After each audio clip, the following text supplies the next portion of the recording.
Ladies and gentlemen, welcome to the graduation ceremony for the graduates of the Queensland Conservatorium, Griffith University.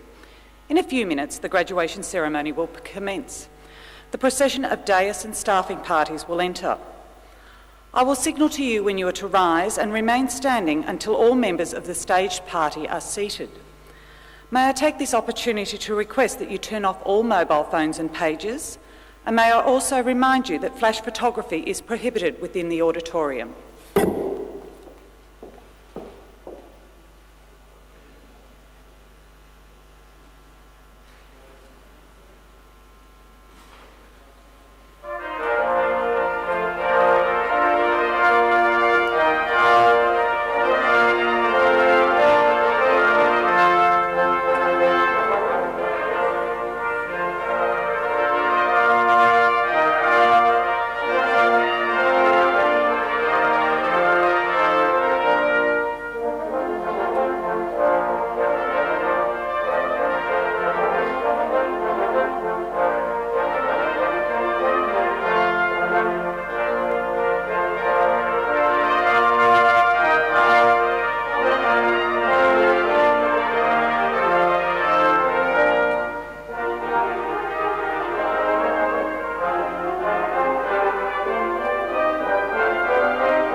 Mr. James Morrison, AM, Professor Glyn Davis, Vice-Chancellor, members of the Griffith University Council and Advisory Council, distinguished guests, colleagues, graduands, ladies and gentlemen. It is the custom for Griffith University and its guests to gather and celebrate the conferral of academic awards on its graduates. On behalf of the Council of the Griffith University, I'm pleased to extend a very warm welcome to everyone present for this graduation ceremony.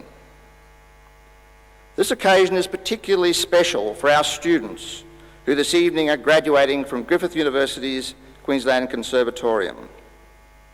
In the presence of family, friends, and representatives from the entire university community, their dedication and hard work are recognised and rewarded. I am privileged to welcome this evening to our graduation ceremony a man of exceptional talent and musical abilities, who I suspect really needs no introduction. I refer, of course, to Mr. James Morrison, AM. This evening, James will receive the honorary degree of Doctor of the University and deliver the occasional address. I also welcome Professor Glyn Davis, who is officiating at his first graduation ceremony since taking up his appointment as Vice-Chancellor last month. Professor Davis has been an esteemed member of staff for many years. His time at Griffith has been interspersed with several secondments to the Queensland Public Service, including most recently as Director-General of the Department of Premier and Cabinet. Professor Davis succeeded Professor Roy Webb, who served with great distinction as Griffith University's Vice-Chancellor from 1985, and who provided outstanding leadership during periods of great change in the higher education sector. In recent times, higher education has been the subject of much discussion and debate. While this discussion and debate generally acknowledges the importance of higher education to Australia's prosperity, the character of the modern sector, and in particular the range of university activities and capabilities, as well as the diversity of their purposes and their needs, is not always appreciated by policymakers. Too often we seem to face a one-size-fits-all syndrome, rather than taking appropriate account of newer, faster-growing institutions such as Griffith. The recent changes to arrangements governing the funding of research higher degrees has been a case in point. If Australia is to secure a strong, viable place for itself in the new global economy, the reality is that policymakers must have in place policy frameworks and funding regimes which are supportive of broad higher education aspirations and outcomes, and which recognises the diversity within the sector. However, much has been achieved over the past 20 years. The Australian higher education sector has transformed from a somewhat elite to a much more egalitarian system. The numbers of universities and students have nearly doubled, and the sector has developed as a strongly performing export industry. Furthermore, much closer linkages have been developed between universities, industry and the community, which have played an important part in facilitating the rapid expansion of the sector. While we have much to be proud of, unfortunately Australia still has some way to go to match some of the other OECD countries, which consider public outlays on higher education sectors that are broadly based and accessible to be a critical investment in their human capital. We must dismiss any notion that higher education outlays are a burdensome budget expense. The investment in higher education must be made not only for our future, but for the future of generations to come. It is an investment that must come not just from governments, but from business and the community as well. For its part, Griffith University believes that it has an important role to play in shaping the future, and is committed to the enrichment of the Queensland, Australian and international communities through teaching and research. In keeping with this belief, Griffith is a strong supporter of the Queensland Government's Smart State initiatives and the Gold Coast City Council's Innovation City strategy. In less than 30 years, Griffith has grown from being one of the smallest public universities into a multi-campus, learner-centred research institution spanning the Brisbane Gold Coast region.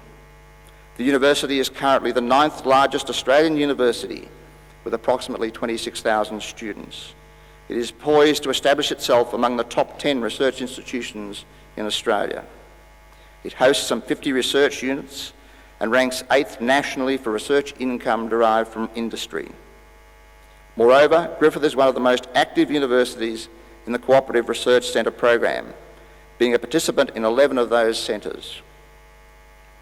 As a teaching institution, Griffith aspires to prepare graduates committed to civic responsibility, who are professionally able and who combine technical knowledge with broad skills in analysis, problem solving, communication and teamwork.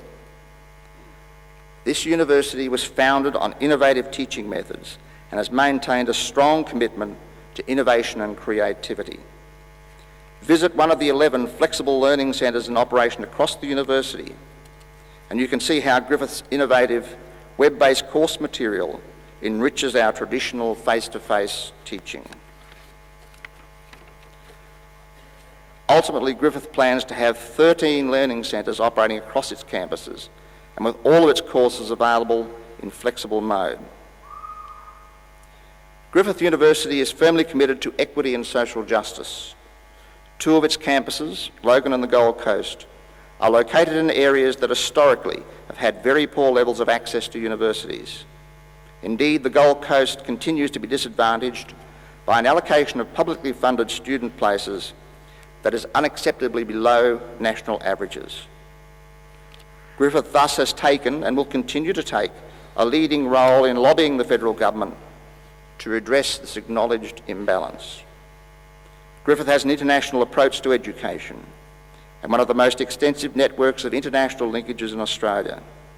Its international student population at around 3,500 is one of the largest in Queensland and one of the 10 largest in Australia. Not surprisingly, Griffith has won consecutive Premier of Queensland awards for export excellence in the category of education.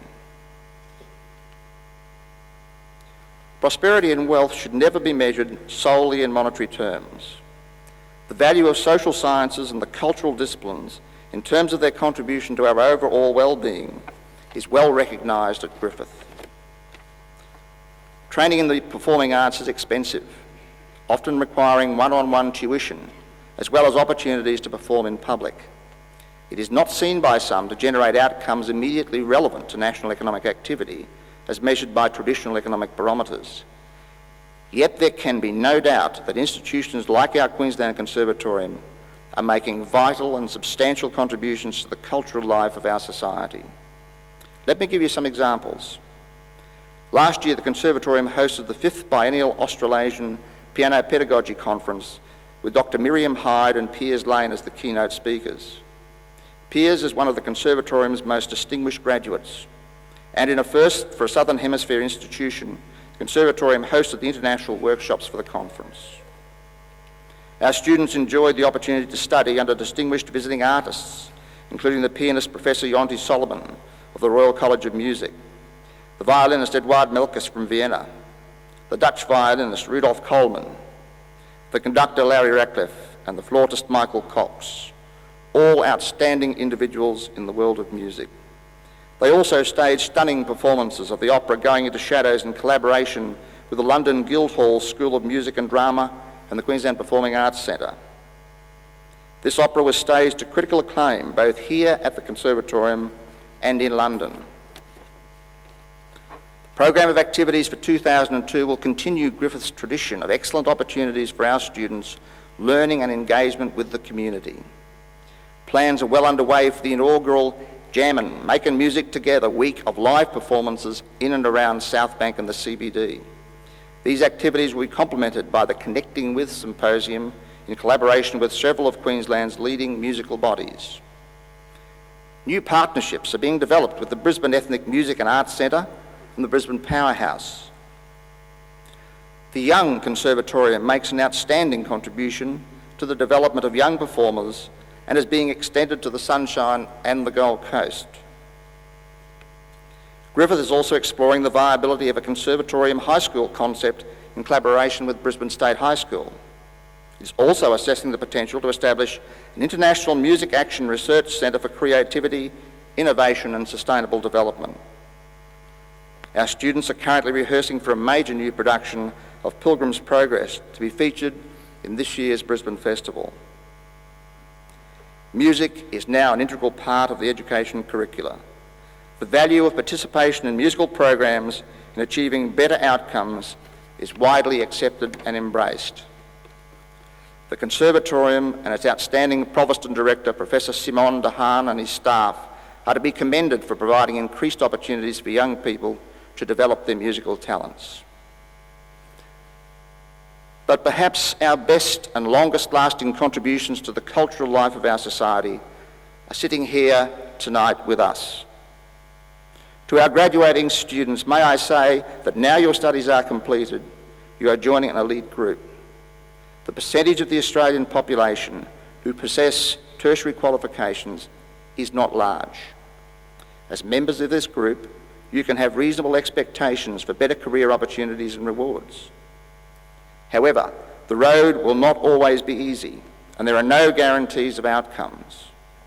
For many of you here tonight, it is another step in what will be a lifetime of continuous learning and development. The benefits of a good education are well documented. It enables us to realise our potentials as individuals, as members of our families and community, and in our chosen careers. At the same time, education also brings a particular responsibility to work for a better world, to be sensitive and responsive to issues of social justice, and to be competent, ethical and hard-working professionals in whatever field of endeavour we choose for ourselves. I commend you on the achievements you have made, which already signify your personal determination, energy, and the ability to make differences in your lives. The building blocks provided by this university and the partnerships we have forged with you to this point are important, but the support of your family and friends should never be underestimated. It is true that change is inevitable. Time, your career, and the people in your lives will all make some contribution to this change process. Change is an opportunity for growth and learning, and to discover diverse aspects of the human condition. I hope that, added to the wonderful knowledge you already possess, these experiences will nurture tolerance and understanding.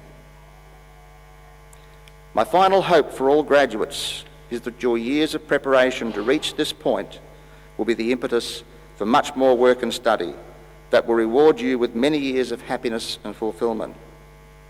I hope that in this process of continuous learning and experience, you will always give back to the world in keeping with the education and opportunities afforded you. As we continue with this evening's proceedings, I would again express a warm congratulations to each one of you and extend to you our very best wishes for your lives ahead. I now call on Professor Simone Dehaan, the Provost and Director of the Queensland Conservatorium, to present graduates who are to receive their awards at this ceremony.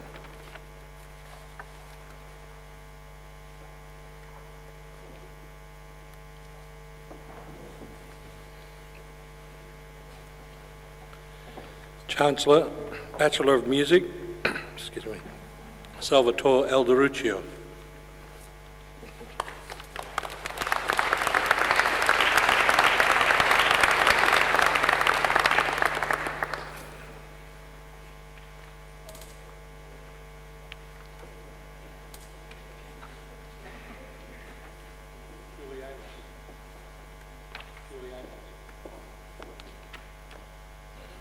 Julie Amos.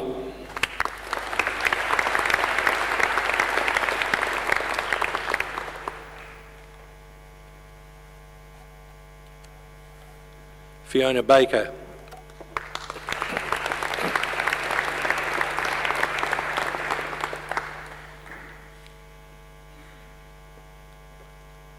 Tennille Blake.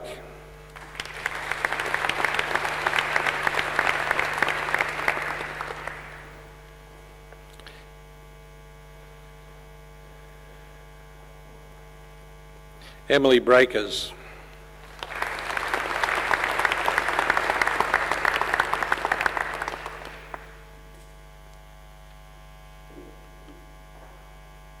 Nicola Buttigieg.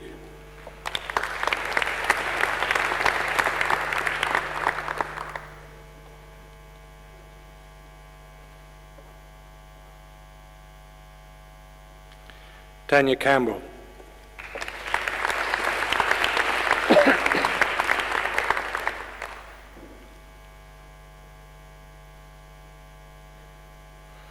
Asher Cobb.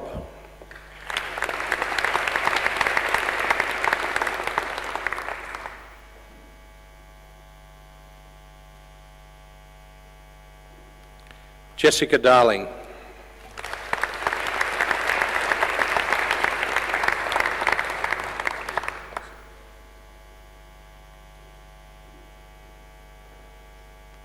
Simon Jeeves.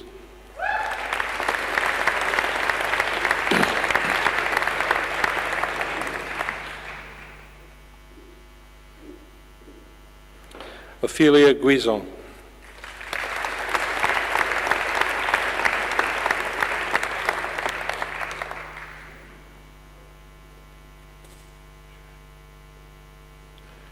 John Ginther.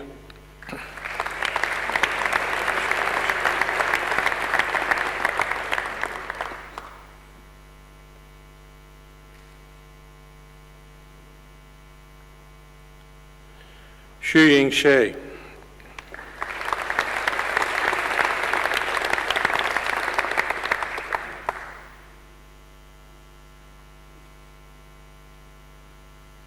Tamaya Yurth.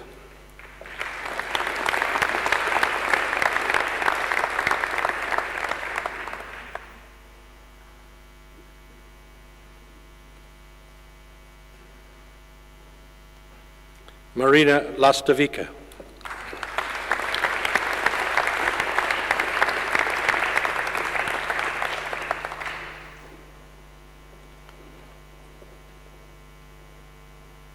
Jackie Marshall.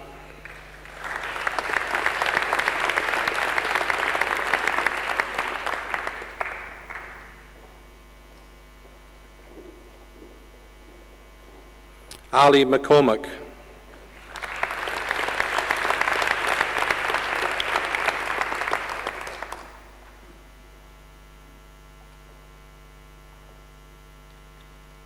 Annette Milliken.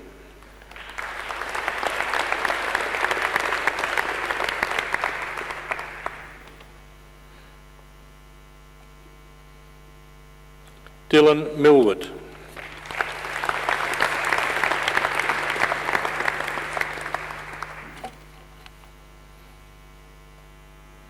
Andrew Morton.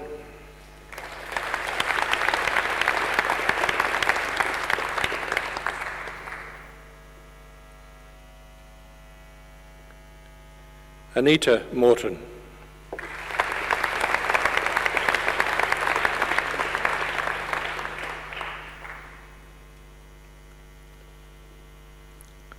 Stephen Pope.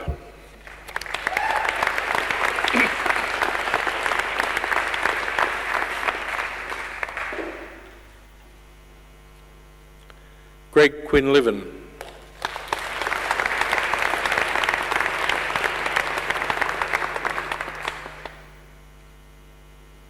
Madeline Sangster.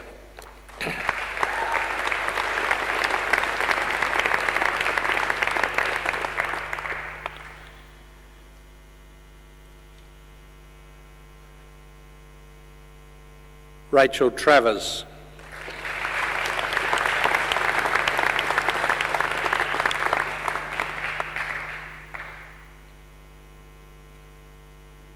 Gary Tsai.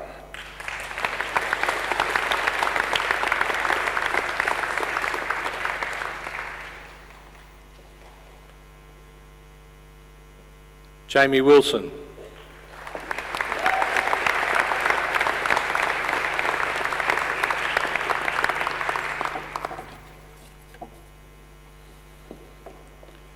Andrew Ramson.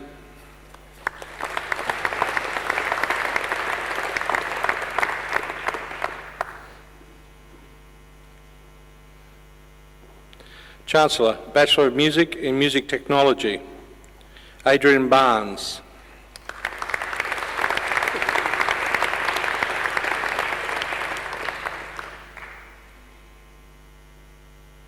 Nathan Gallard.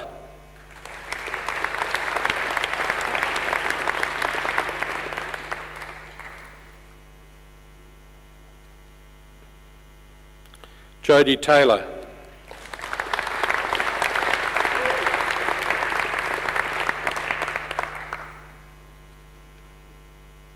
Anne Wise.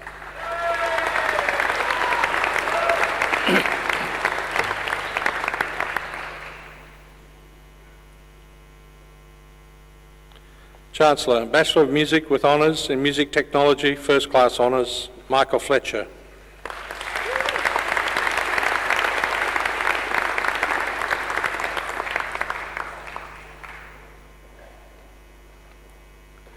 Chancellor, Bachelor of Music in Composition, Ryan Walsh.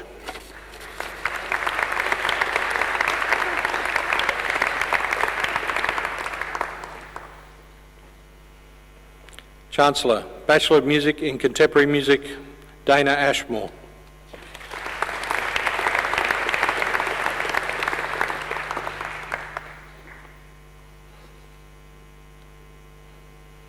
Chancellor, Bachelor of Music in Performance, Annalise Berglund.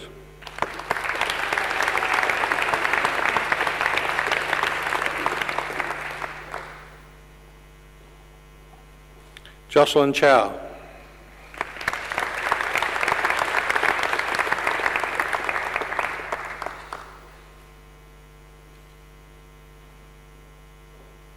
Mario Kazan.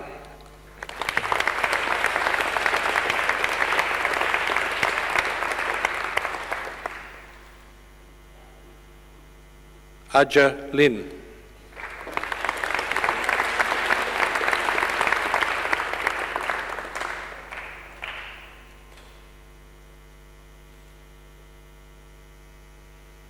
Julie McCoy.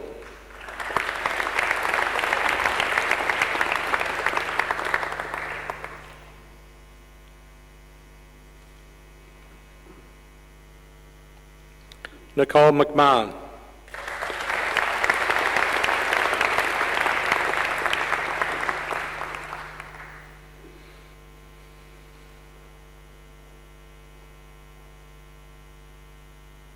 Robert McMillan.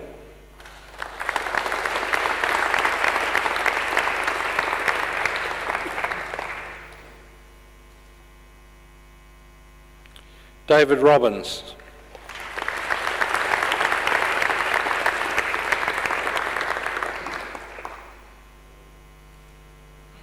Alana Scott.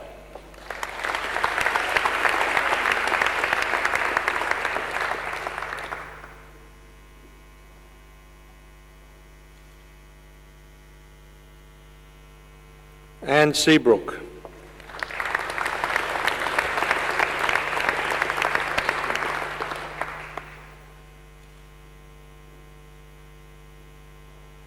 David Shaw.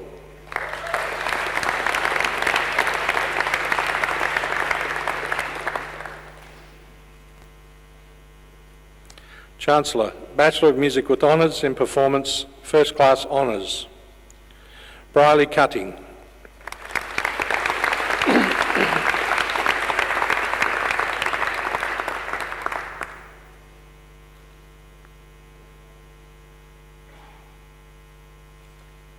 Fiona Duncan.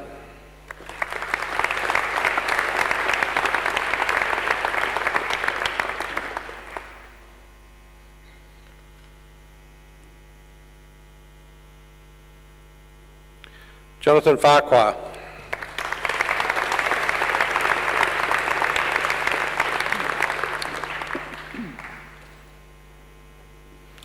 Benjamin France Hudson.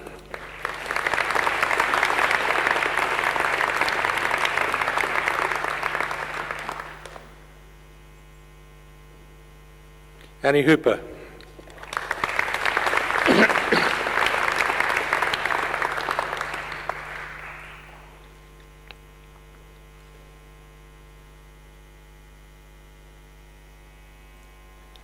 David Irving.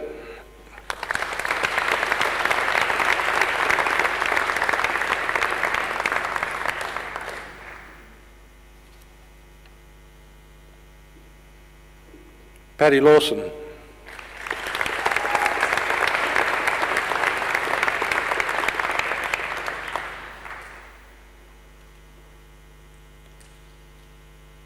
Lorna Sherwin.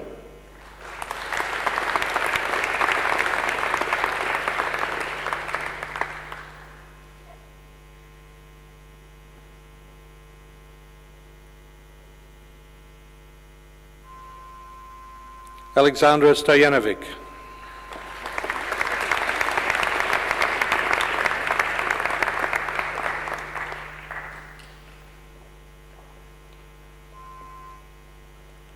Sean Williams.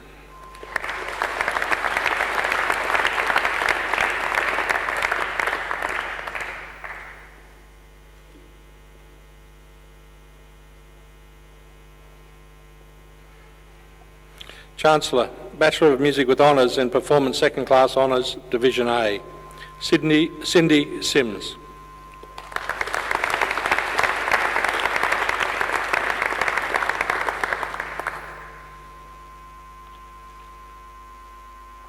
Cindy Yang.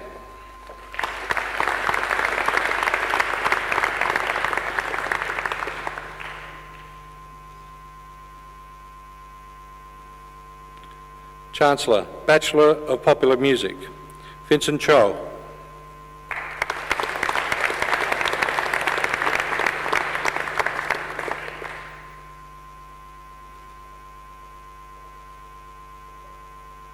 John Dignon.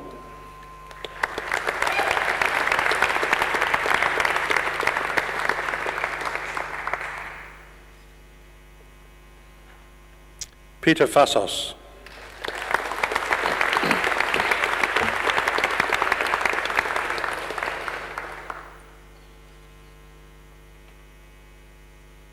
Antonio Foxley.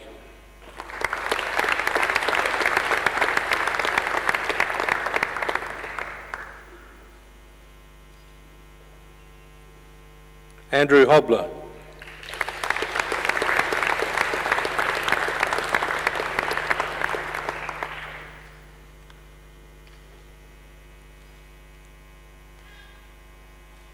Ryan Kerr.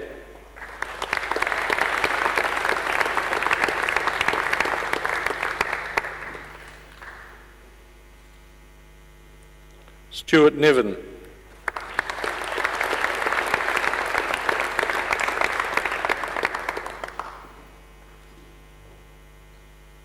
Hamish Robertson.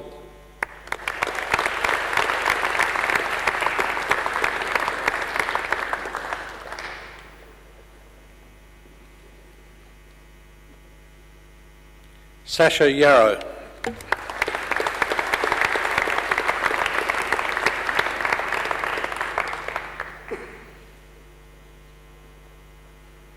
Chancellor, Graduate Certificate in Music Studies, Tomomi Matsura.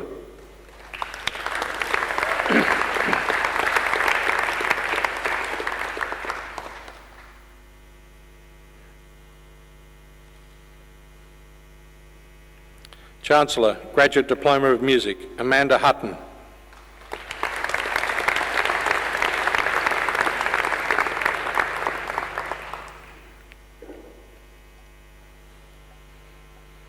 Chancellor, Master of Music, Caroline Beck.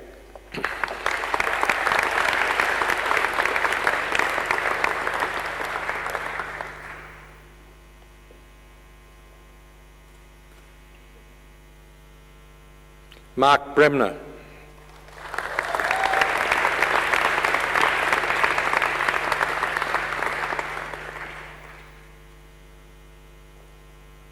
Tina Marsden.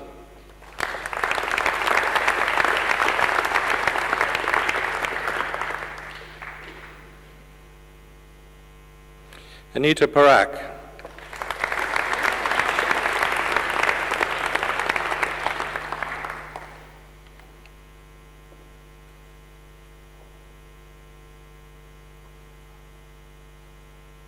Kathy Yang.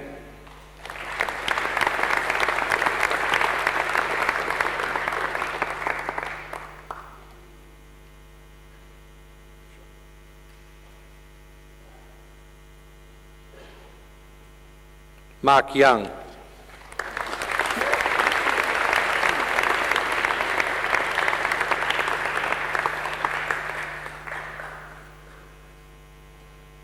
Chancellor, Master of Music Studies, Yin Yang Chang.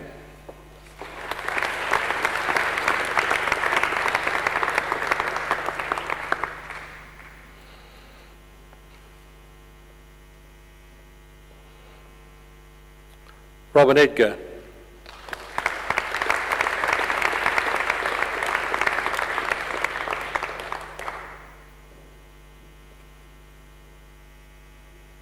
Philippa Egan.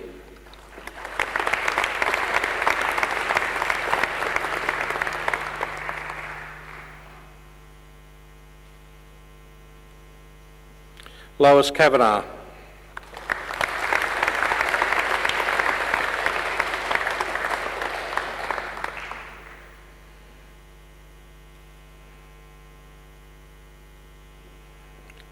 Margaret Long.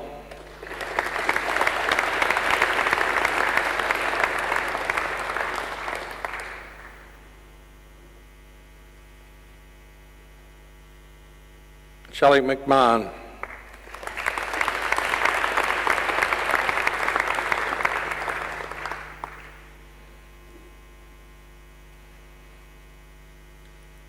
Ryla Mitchell.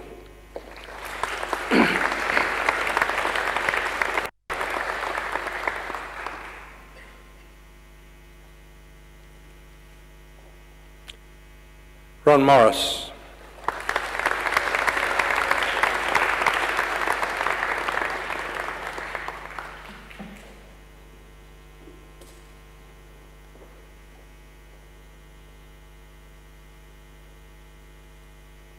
Yi Ching Nung.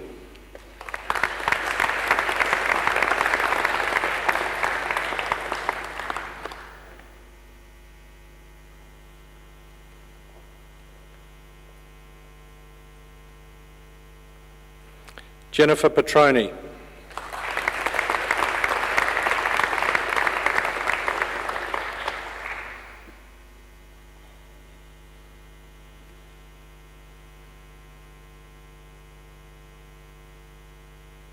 Hilary Towsey.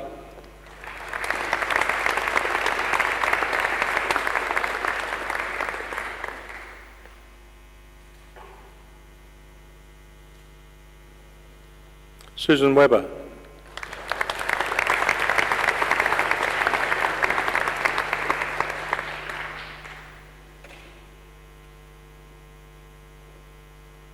Yung Yu Yui.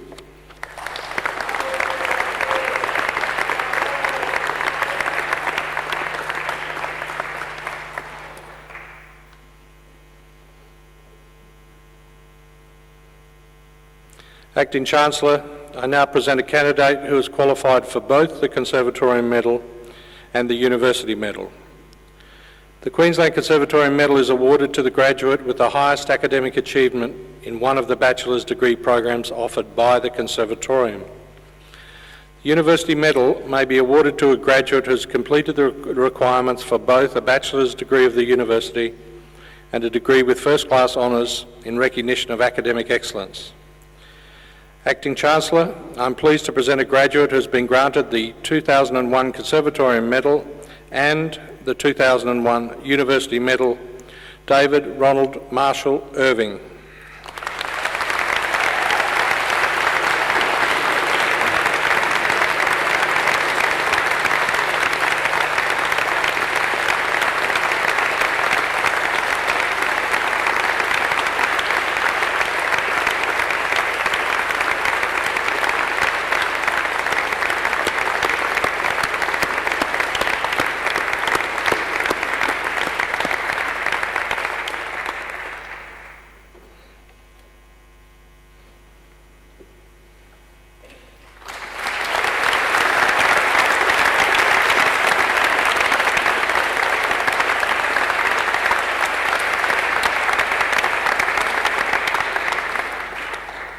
Acting Chancellor, that concludes the presentation of graduates of the Queensland Conservatorium.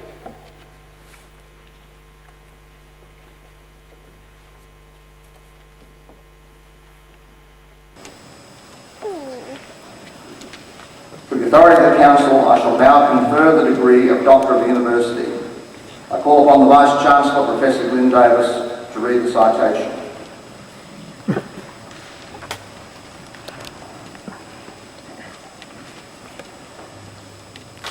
Chancellor, the Council of the University has resolved to award the degree of Doctor of the University to James Morrison, AM. James Morrison was born in 1962 in Wurrara, in New South Wales. His interest in music started at an early age. Although his first notes were played on piano, using the familiar children's starter book, John Thompson's Piano Method, he was only halfway through the book when he decided he didn't want to do it, he didn't like the songs. He preferred the clatter and the bang of classroom percussion. He joined the school band, and at the age of 7, he was given his first instrument, a cornet. At 9, he formed his first band, and at 13, he was playing professionally in nightclubs. After leaving school, he enrolled at the New South Wales Conservatorium of Music and completed an Associate Diploma of Jazz. Soon after graduating, he was appointed lecturer at the Conservatorium. While still studying, James Morrison's international career was launched. Having just turned 16, he debuted in the United States with a breathtaking concert at the Monterey Jazz Festival. In 1979, he was invited to join Don Burrow's band and toured Australia and Southeast Asia for the next 6 years. In 1983, he formed the Morrison Brothers Big Band. Big Bad Band, it says in these notes, which is more worrying, with his brother John, a gifted drummer. James Morrison's reputation preceded him as he became more and more popular, and he was soon asked to play at every A-list function in Australia. In many ways, James was responsible for the rebirth of jazz in Australia, taking it to a far wider audience than before. James Morrison later toured the world, receiving international acclaim. In 1987, he became the first Australian to perform with Dizzy Gillespie at the Montreux Jazz Festival, and 2 years later, he joined the Philip Morris Big Band World Tour. He has appeared internationally, including many big festivals in Europe, in the North Sea, in Nice and Bern. He performed both with his own group and as a soloist, alongside some of the legends of jazz, including Wynton Marsalis, Frank Sinatra, Cab Calloway, Woody Shaw, Red Rodney, George Benson, Ray Charles, and blues legend B.B. King. There were also performances in the world's most famous jazz clubs, the Blue Note and Village Vanguard in New York, the New Morning in Paris, and Ronnie Scott's in London. From 1992 to 1994, James Morrison headlined a critically acclaimed world tour with the Ray Brown Trio that covered Japan, Hong Kong, Singapore, Switzerland, Malaysia, France, Belgium, Austria, Sweden, Finland and Germany. James Morrison's career has thus been more diverse and is perhaps not typical of many jazz musicians. He recorded Jazz Meets the Symphony with the London Symphony Orchestra, as well as performing in concerts at the Royal Albert Hall with the London Philharmonic Orchestra and at the Royal Opera House, Covent Garden for Princess Anne. His career has also included Royal Command performances on 2 occasions for Queen Elizabeth II and performances for US Presidents George Bush, that's George Bush the father, and Bill Clinton at Parliament House in Australia. In 2000, he was commissioned to compose and perform the opening fanfare of the Sydney Olympic Games.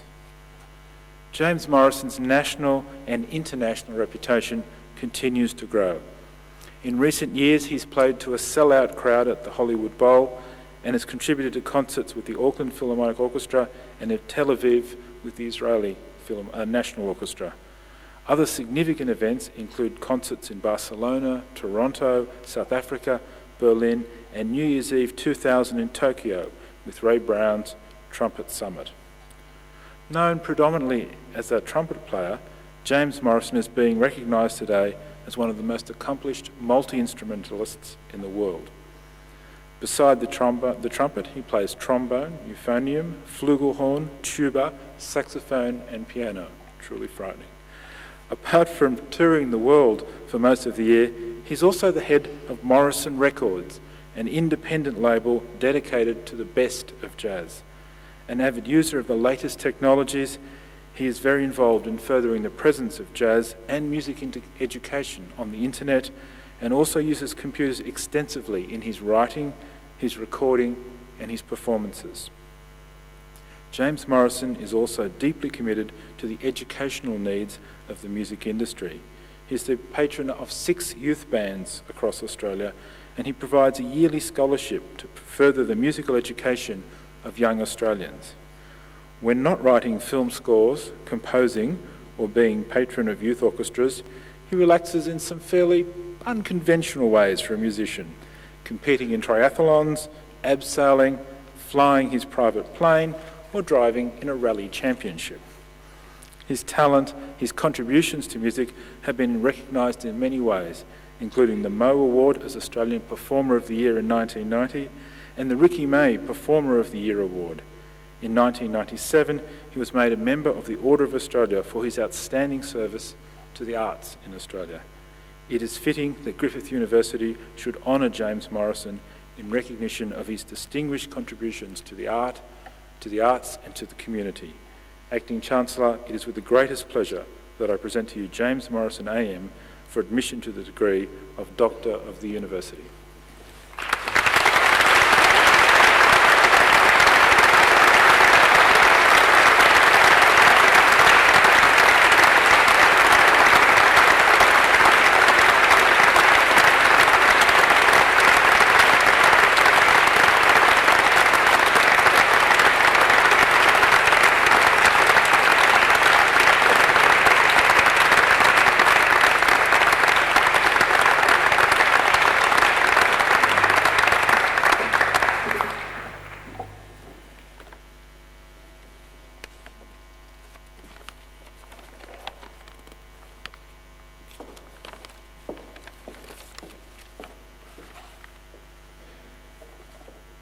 Ladies and gentlemen, there will now be a brief musical interlude performed by Mr. James Morrison AM, accompanied by the students of the Queensland Conservatorium.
I think James could start a whole new trend in terms of dressing for performance.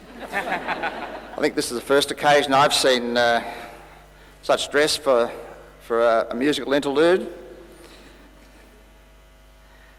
I'm filibustering here to give James a couple of minutes to recover before I call upon him to deliver the occasional address.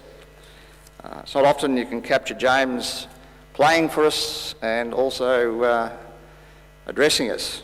So we're doubly grateful, I think, for James being here this evening. I now call upon James Morrison, AM, Doctor of the University, to deliver the occasional address.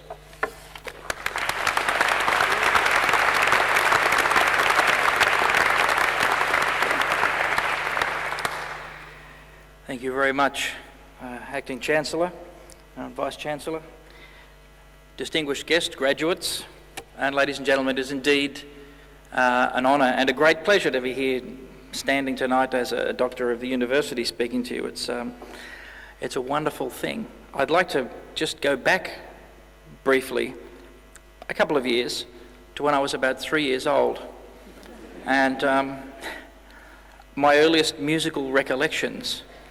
It's funny, the wonderful citation that was read there, all those wonderful things I wanted to meet me myself. But it started with the piano at about the age of 6. But in actual fact, my earliest musical recollection goes back further. My father is a preacher, and so Sundays we could be found, of course, in church. Mum played the organ, and I'm pretty sure this was not at Boorowa where I was born, but at Blaney, the next place we went to, another country town in New South Wales. Can't be certain, but I know the organ there wasn't one you plugged into the power. I'm pretty sure we had power, but the organ was, I think they're known as a harmonium. You pedal it, and that's how it makes a sound, the bellows inside from pedalling. So Mum could be seen Sunday mornings pedalling away on the organ and playing. Now, my brother and I, John and I, had to be minded by someone. We were too young at this stage to be in the church choir. That came later, and the choir was never the same again. But at this stage, who could possibly mind us? Dad's behind the pulpit, Mum's on the organ, so we sat next to Mum on the organ stool, at least some of the time. And John would sit one side and I'd sit the other, and Mum would play. Now, of course, boys will be boys, and we'd want to get up to mischief. I have to say, Mum had a particular technique that I'll never forget for playing the organ. She'd be pedalling away with both feet, playing with both hands, and turning the pages on the music. You know, those hymn books have that very, very fine paper that sticks together, so you need to lick your finger before you turn it. This is important stuff. So Mum's playing with both hands and manages at the end of each page to go and turn the page without missing any notes. Now, I can't even do it like this, but she did it. Impressive as that is, it's nothing compared to what was to come. They had those stops on the organ that you pull out for the different sounds, and Mum would have them set a certain way. And of course what John and I wanted to do was to move them, and especially push them in and stop the sound. That's very funny. So Mum developed a technique, and I kid you not, for playing with 2 feet and 2 hands, and then when we would reach out to move one of the stops, she would be able to go like that without missing any notes. Now at this point you're thinking that's pretty good, right? But it gets better. What we very quickly learned, because kids, let's face it, are very fast. I have 3 small boys myself now. They're very fast at learning, watching and working out how to make the most mischief. And we worked out, obvious, you wait for the page turn. And so Mum's playing with both feet, both hands, comes up to a page turn, and we all knew it was going to happen, comes up to the page turn and goes like this, and she was able, without missing a note, to go like this and go, and keep playing. It was quite incredible. It's probably no surprise I play the way I do today, because my earliest musical recollections are mixed with violence. But I do remember quite seriously those harmonies, those chords, and being, even at that stage, I didn't realise it, but later on I could hark back to it, the feeling that you got from being amongst music. And from that age of 6 or 7, when I started to play myself, I never looked back from what it felt like to play music. And after my first solo performance, which was the age of 8, what it was like to perform music for people. And it was inspiring for me, and thankfully inspiring for the people listening. And I guess all I wanted to say today was that inspiration that music brings to all of us, both performer and the listener, is really for me what it's all about, and really such an amazing thing. And sometimes we can lose sight of that in our pursuit of excellence as musicians, particularly because we're the ones doing the playing, that is really what it's all about. And that music is such an amazing force and such a wonderful thing. And just touching on what the Acting Chancellor said about perhaps not always recognised right away as something vital to the community in terms of dollars and cents, but extremely vital to our well-being and to the richness of our lives. Have you ever watched a movie without the music? It just doesn't work. And I don't think this movie of life does either without music. Many years later, I was on tour with a fabulous band of legends of jazz in the band, every one of them. And they were all much older than myself. I was in my mid to late 20s, so it's nearly 2 or 3 years ago now. And we were a big band with Ray Charles singing with the band. I mean, you need a singer for your band? Get Ray Charles. It was a fabulous tour. B.B. King was also there, right around the world. And of course, inevitably, there were press conferences along the way. And the tour promoter grabbed a handful of stars and myself for this press conference. He said, "We'll have so-and-so, could you come?" And he said, "You come along too." Kind of like, let's have the sort of token, young guy in the band. that no one knows. And we were sitting there, and the press sat opposite us and asked questions of whomever they wanted, and of course it was all to these stars either side of me, understandably. And at one point, towards the end of the press conference, one of the reporters looked at me and said, and looked at my name tag to work it out and said, "Mr. Morrison," he said, "what are you doing here?" It was a blunt question, but a good one. What are you doing here? Why are you sitting next to people like Ray Charles, B.B. King, Ray Brown, Harry Sweets Edison on the trumpet? What are you doing here? And Harry Sweets Edison was the one, sadly no longer with us now, but at the time he was 76, and turned and looked at me. He had a huge cigar and he said, "What are you doing here?" And I was on the spot, and this is what I said, and it's so true. I said, "Well, once upon a time, Mr. Edison here, Mr. Charles, they were the young guys, and they were being inspired by the great musicians of their day. And that greatness, some of it rubbed off, and the music certainly did, and they took it with them. And when their predecessors were gone, they carried it on. And I'm here because sadly one day all these gentlemen won't be, and someone's got to keep playing the music. And one day I'll be one of the old guys, and there'll be some young guy sitting here, and hopefully we can put him on the spot and say, 'What are you doing here?' And the answer was, what was I doing there? And something that is in front of all of you, sometimes when you don't even know it, is inspiration. Music and inspiration.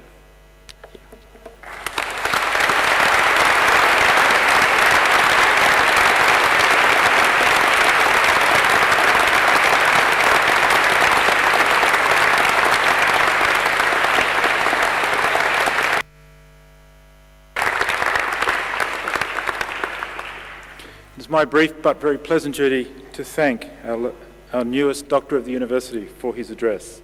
The Deputy Vice-Chancellor suggested that I should sing this in keeping with the evening, but I'm not that cruel.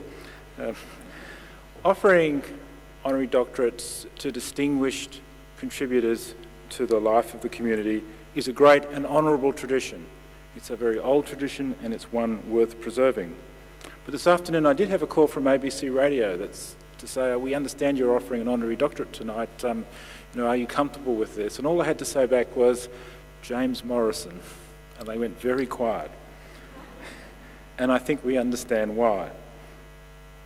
We recognise James Morrison not just for the talent he has and the talent he's so ably shown us, but for the way he's used it. He's used it to bring jazz to the world. He's used it to further himself by taking himself into so many areas of music production. And he's provided for our graduates tonight an example of a life in music and a career in music, an example of just what is possible. James told a wonderful story about growing up and his mother's innovative form of crowd control. He didn't mention that both of his parents are here tonight. I'd like you to make them welcome if you would.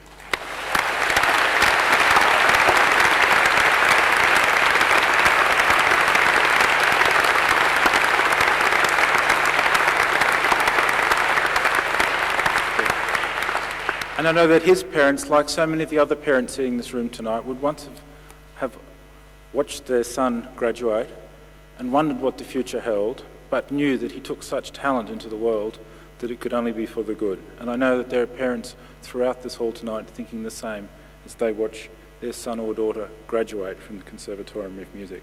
James, you asked, "What are you doing here?" I think it's pretty clear to us all. Thank you. You do us honour by being part of Griffith University.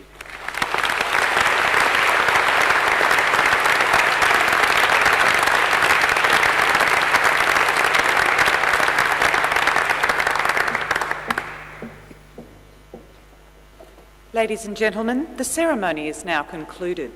When the music begins, please rise and remain standing as the dais and staff procession, along with the graduates, retire.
like to eat before we go home?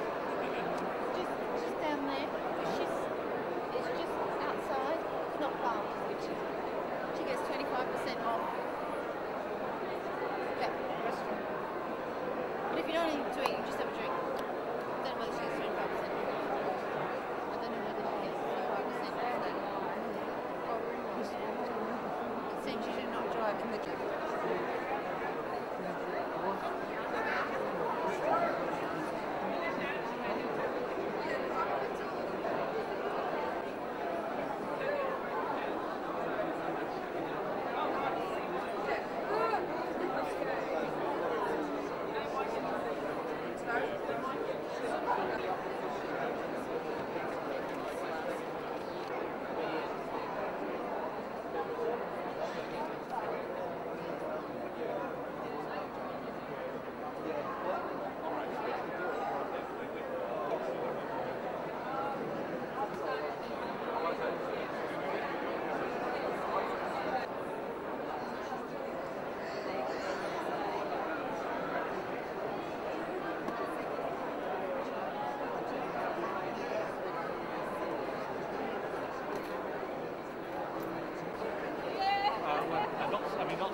I saw her in the ceremony.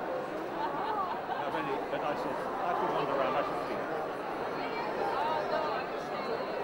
Okay, well, I'm here. I'm not running away.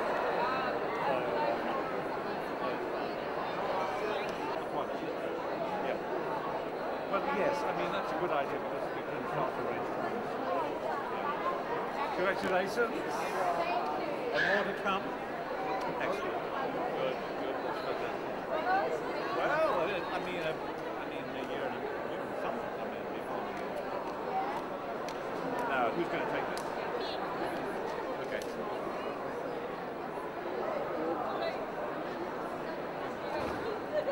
Oh, right. Okay.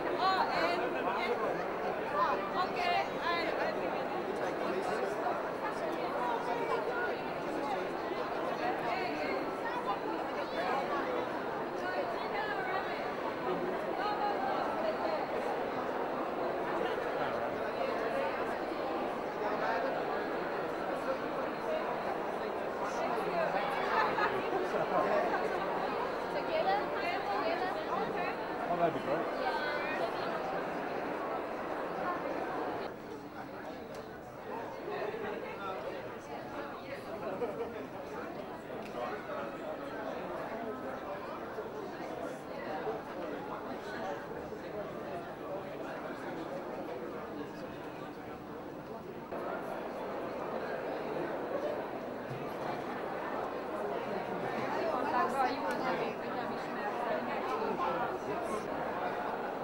Okay, after two. 1, 2. Once again, after two.